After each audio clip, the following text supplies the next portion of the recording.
Hi everyone, hope you are doing great. Welcome to my YouTube channel.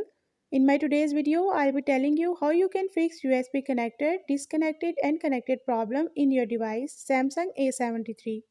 So if you want to fix this problem, you have to follow a few steps which I'll be sharing with you in my today's video. But before that, hit the red subscribe button and the bell icon to stay updated. Now watch this video and you will learn how you can fix USB connected and disconnected problem in your device Samsung A73.